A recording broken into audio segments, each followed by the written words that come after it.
Robert, you present your readers with a really interesting theme. It's a concept of being a repairer of the world. You say that it's really essential in our participation and in our spiritual journey. But then you go on to say that it's not necessarily about setting aside time to volunteer or doing good deeds. It's more than that.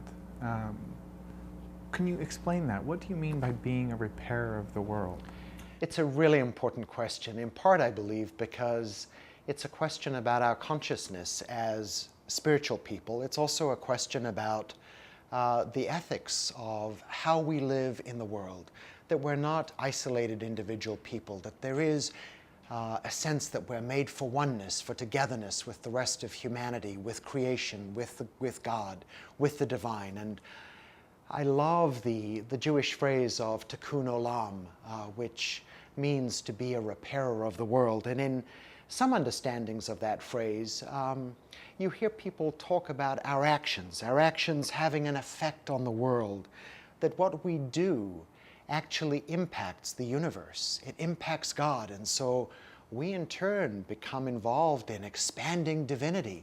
I mean, that's a pretty remarkable spiritual concept. And so it takes us to several questions. How does my own life leave an impact on this world? Do I leave the world a better place than the one that I entered?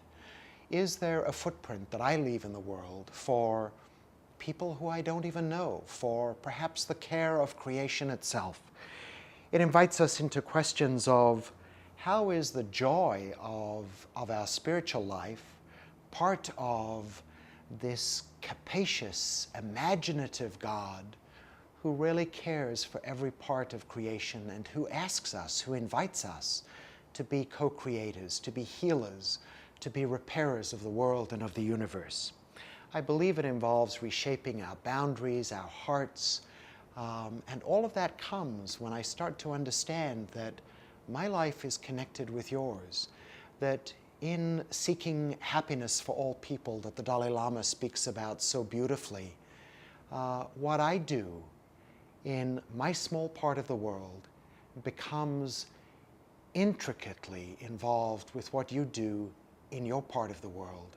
And it's all interwoven. It's part of one glorious spiritual fabric.